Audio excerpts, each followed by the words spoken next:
Mga kababayan nating seniors, kung kayo ay 60 o 65 pataas at naghihintay ng inyong pensyon ngayong Disyembre, makinig kayo ng mabuti dahil may importanteng balita ako para sa inyo na kailangan ninyong malaman ngayong Disyembre 2025. Maraming kumakalat na balita sa social media tungkol sa bonus na 13,500 piso, pero gusto kong linawin ko sa inyo kung ano ba talaga ang totoo at kung magkano ba talaga ang matatanggap ninyo. Hindi ko kayo papagurin sa mahahabang salita, pero kailangan ninyong pakinggan ito hanggang dulo dahil maraming seniors ang nagkakamali at nawawala ng pera dahil hindi nila alam ang tamang proseso. Nagsimula na ang pag-release ng 13th month pension nitong December 1, 2025 at base sa official announcement ng SSS, mahigit 3.6 milyon na pensioners ang makakatanggap nito. Pero huwag kayong malito sa mga fake news na nagsasabing fixed amount na 13,500 piso para sa lahat dahil hindi iyan totoo.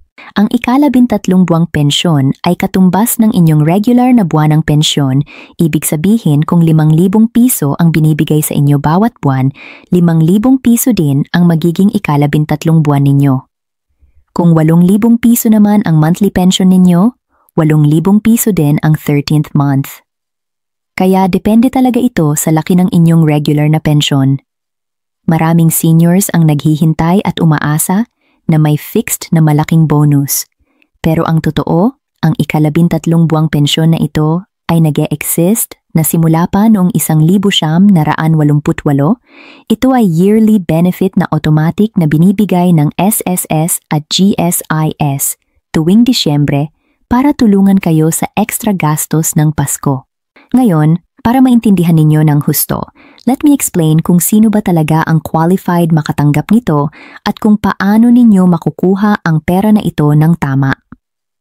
Para sa SSS pensioners, qualified kayo kung ikaw ay retirement pensioner na aktibong tumatanggap ng monthly pension, total disability pensioner, o survivorship pensioner na legal beneficiary ng isang deceased SSS member.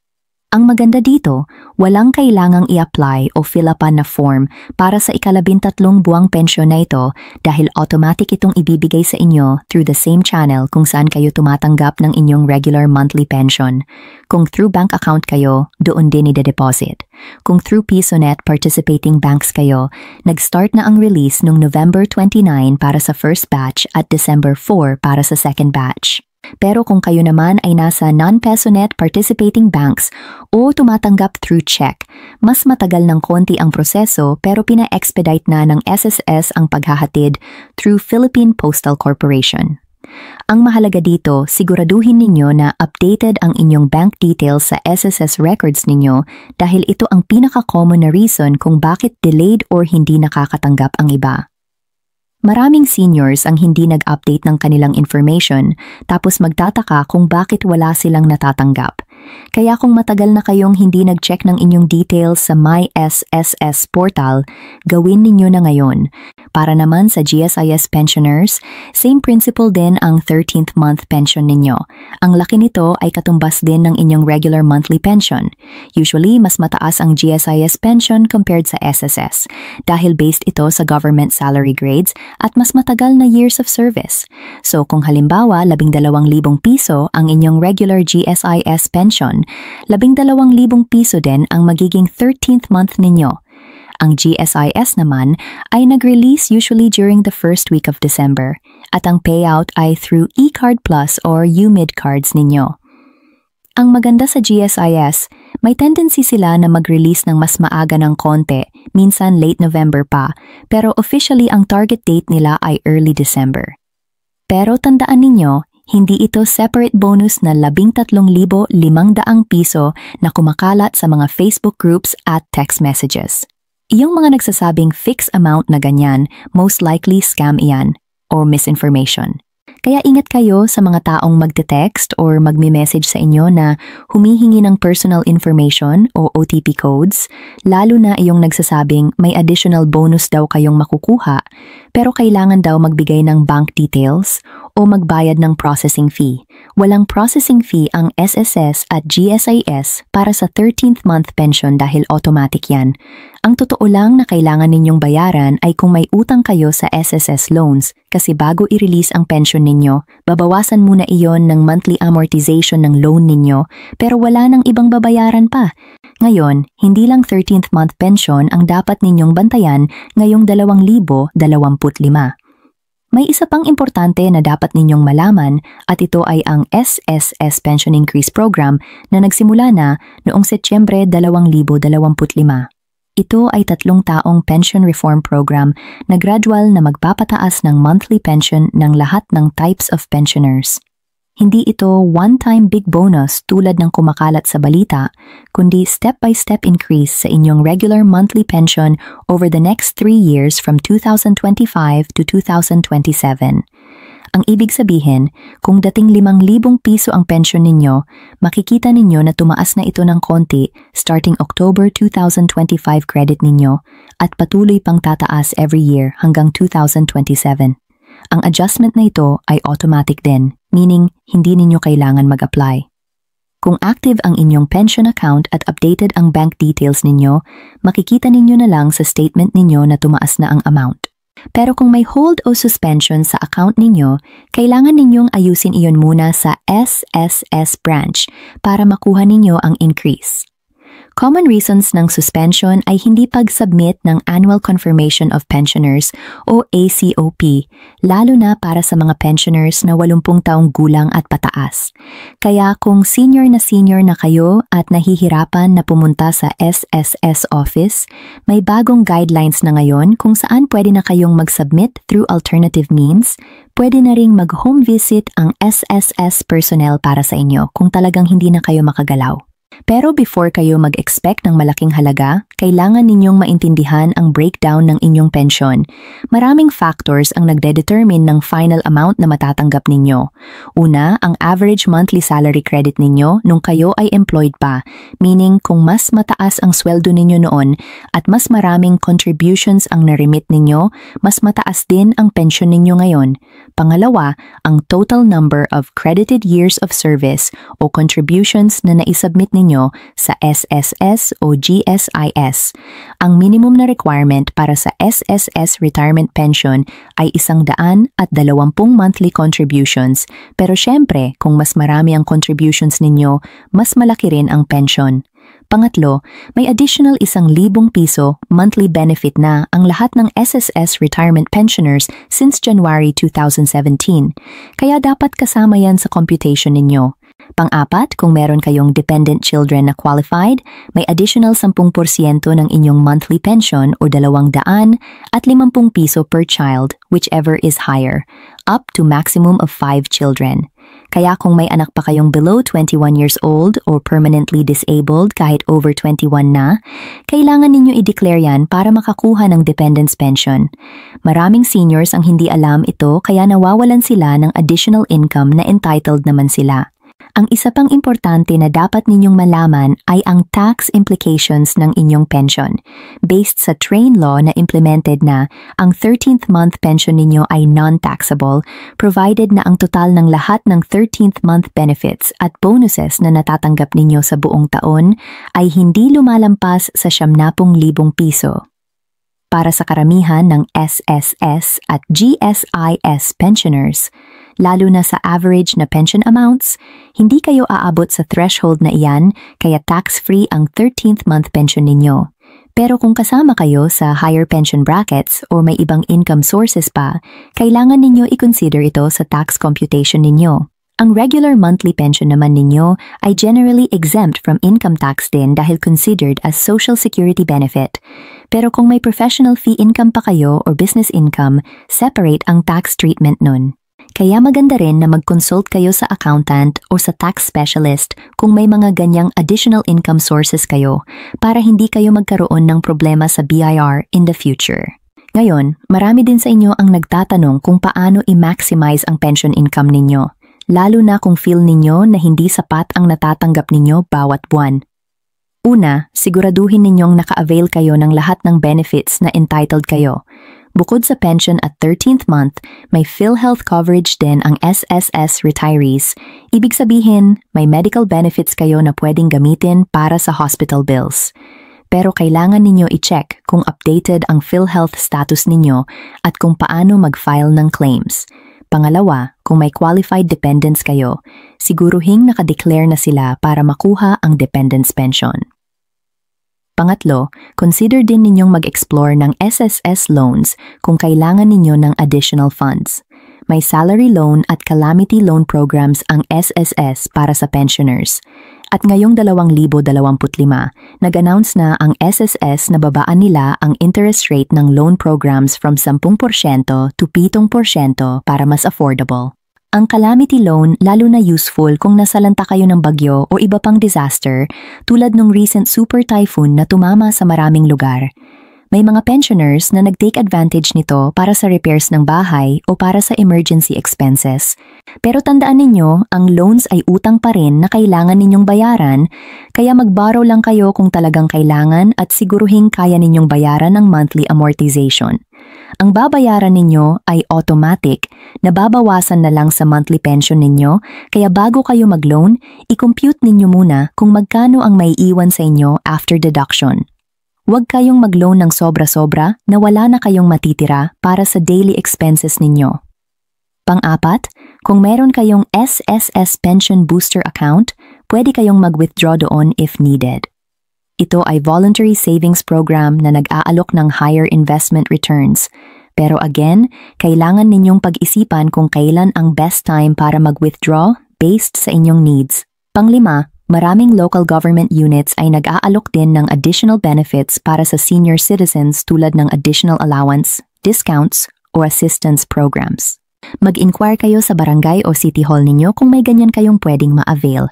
Sa timing ng payout, kailangan din ninyong maintindihan ang schedule para hindi kayo mag-panic kung bakit delayed ang pera ninyo. Para sa SSS, ang monthly pension credit ay based sa penultimate digit ng inyong SSS number, meaning ang second to the last number sa SSS ID ninyo. Kung ang SSS number ninyo ay nag-e-end sa 0 to 4, usually ang credit ay between 1st to 15th of the month. Kung nag-e-end naman sa 5 to 9, usually between the 16th to the 31st. Pero ang 13th month pension na released ngayong December 2025 ay sumunod sa date of contingency system, meaning kung kailan nagsimula ang inyong pension. First batch ay nag-roll out November 29 para sa contingency dates na 1st to 15th at second batch ay December 4 para sa 16th to last day of the month. Para sa GSIS naman, ang regular schedule ng pension ay every 8th of the month. Pero kung ang 8th ay weekend or holiday, ang release ay sa last working day before the 8th. Kaya importante na bantayan ninyo ang calendar at hindi kayo mag-expect ng exact same date every month dahil may variations depende sa holidays at weekends. Ang pinaka-importante na tip na pwede kong ibigay sa inyo ay always check your account regularly through My SSS portal para sa SSS members at eGSIS mo para sa GSIS members. Dito ninyo makikita lahat ng transactions, contributions at credits sa account ninyo. Kung may discrepancy o problema, mas mabilis kayong makakapag-report at makakapag-resolve kung nakamonitor kayo. Maraming seniors ang hindi sanay sa online platforms pero magtanong kayo sa mga apo ninyo na tech-savvy para tulungan kayong mag-set up ng account at turuan kayong mag-check. Kung talagang hindi kayo comfortable sa online, pwede din naman kayong pumunta personally sa SSS o GSIS branch pero expect ninyo ang long lines lalo na ngayong December kaya mas maganda talaga kung may alam kayong online. Kung pupunta kayo ng branch, magdala kayo ng valid ID, SSS, or UMED card at inyong pension booklet kung meron kayo. Mag-schedule din kayo ng visit ninyo ng maaga sa umaga para hindi kayo masyado mapagod sa pila. Tungkol naman sa mga scams at fake news, laging tandaan na ang official source ng information ay ang SSS website mismo sa sss.gov.ph at ang GSIS website sa gsis.gov.ph. Huwag kayong magtiwala agad sa mga posts sa Facebook, text messages o kahit mga nagdo-door-to-door na nagsasabing may additional payout kayo. Walang empleyado ng SSS o GSIS na hihingi ng OTP, PIN o full bank details ninyo through text, call o social media. Kung may tatawag sa inyo na nagsasabing taga SSS o GSIS sila at may bonus daw kayong makukuha pero kailangan mag-verify ng information, huwag ninyong ibigay. Ang proper process ay kayo ang pupunta sa office nila o kayo ang maglo-log in sa official portal, hindi sila ang lalapit sa inyo. Kung may natatanggap din kayong email na mukhang galing sa SSS o GSIS, check ninyo ang email address kung legitimate ba talaga. Usually, ang scam emails ay may kakaibang spelling o may numbers sa email address. Ang official emails ng SSS ay nagtatapos sa at ang GSIS ay. May mga seniors din na nagte-text sa akin na nagtanong kung pwede nilang i-change ang disbursement method nila, halimbawa from check to bank deposit or from one bank to another bank. Yes, pwede naman iyan pero kailangan ninyong mag-file ng Change of Disbursement Account Enrollment or DEM sa nearest SSS o GSIS office ninyo. Magdala kayo ng requirements na ito. Valid ID, SSS o UMID card, bank account details ng new account na gusto ninyo, at filled up DEM form na pwede ninyong makuha sa office mismo or i-download online. Ang processing time nito ay usually 1 to 2 months, kaya kung gusto ninyong ma-receive ang pension ninyo sa bagong account, mag-apply kayo ng maaga. Hindi instant ang change dahil may verification process pa na ginagawa ang SSS at GSIS to make sure na kayo talaga ang owner ng account at hindi fraud. Kaya habang pending ang change, patuloy pa rin kayong makakatanggap through your old disbursement method. Para sa mga pensioners na nasa abroad or mga OFW retirees, pwede din kayong makatanggap ng pension ninyo through foreign representative offices ng SSS o through international remittance partners. Pero kailangan ninyong mag-coordinate sa SSS Foreign Representative Office sa country ninyo para malaman ang specific procedures at requirements. May additional documents na usually required tulad ng proof of residence abroad at consular documentation. Ang exchange rate din na gagamitin ay based sa prevailing rate ng Bangko Sentral ng Pilipinas at may corresponding fees depende sa remittance partner na gagamitin. Mas maganda rin na mag-maintain kayo ng Philippine bank account kahit nasa abroad kayo para mas smooth ang transfer ng funds at pwede ninyong i-online banking na lang para ma-monitor ninyo kahit malayo kayo. Sa mga pensioners din na may existing loans sa SSS tulad ng salary loan or calamity loan, automatically nababawasan ang monthly pension ninyo ng amortization amount.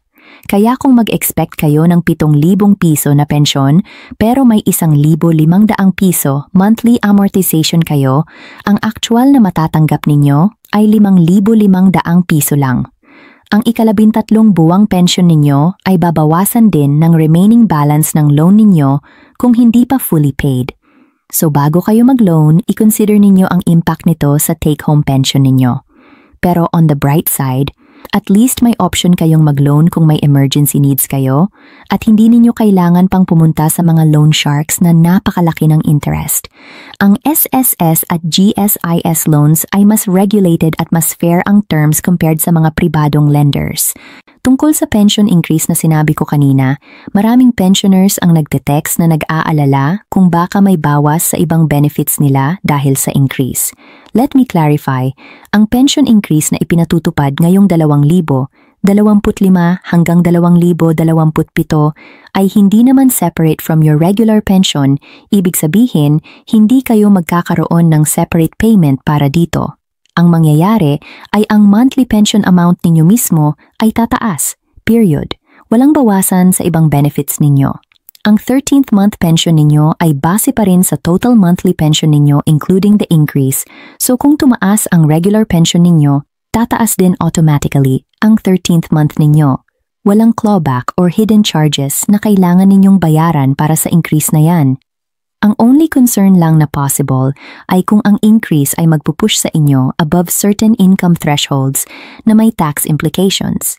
Pero again, for majority ng pensioners na below 90,000 pesos per year, ang total 13th month and bonuses, wala pa ring effect ito. So lahat ng sinabi ko, ano nga ba ang bottom line dito para sa December 2025? Una, walang fixed 13,500 pesos bonus na kumakalat sa social media. Ang ika-13 buwang pensyon ninyo ay katumbas ng inyong regular na buwan ng pensyon. So kung 4,000 piso ang inyong regular, 4,000 piso din ang ika-13 buwan. Kung 10,000 piso naman, 10,000 piso din. Pangalawa, nag-start na ang release ng 13th month pension nitong Disyembre 1, 2025 at karamihan ay nakareceive na through Nobyembre 29 at Disyembre 4 batches. Kung wala pa kayong natatanggap, check ninyo ang bank account ninyo or contact ang SSS o GSIS para malaman kung may issue sa account ninyo. Pangatlo, automatic ang 13th month pension, walang application needed pero kailangan updated ang details ninyo.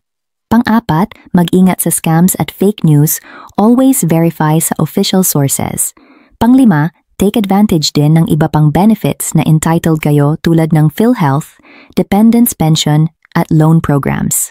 Pang-anim, bantayan ninyo ang pension increase program na ongoing, hindi ito one-time bonus pero gradual increase sa monthly pension ninyo over 3 years. Kaya mga kababayan, ang mensahe ko lang sa inyo ay huwag kayong madaling maniwala sa mga kumakalat na balita na too good to be true. Kung may natatanggap kayong information, i-verify ninyo muna sa official channels. At higit sa lahat, alagaan ninyo ang inyong pension accounts, siguraduhing updated ang lahat ng information ninyo at huwag kayong nahihiyang magtanong sa SSS or GSIS kung may hindi kayo maintindihan. Ito ay pera ninyo na pinaghirapan ninyo at deserve ninyo na makatanggap ng tama at sa tamang oras. Maraming senior citizens ang napagdaanan na mahirap na buhay para makapag-contribute sa SSS at GSIS at ngayong retirement years ninyo na, this is your time para mag-enjoy ng fruits ng labor ninyo. Kaya alagaan ninyo ang bawat piso na natatanggap ninyo, mag-budget ng maayos, at gamitin ito sa mga bagay na talagang makakatulong sa inyo at sa pamilya ninyo. Sana nakatulong ang video na ito sa inyo at kung may mga katanungan pa kayo o may gusto kayong malaman na iba pang topics tungkol sa SSS, GSIS o iba pang benefits para sa seniors, mag-comment lang kayo sa baba at tutulungan ko kayong sagutin. Maraming salamat sa pakikinig at sana magkaroon kayo ng masayang Pasko kasama ang inyong mga mahal sa buhay. Ingat lagi at God bless sa ating lahat.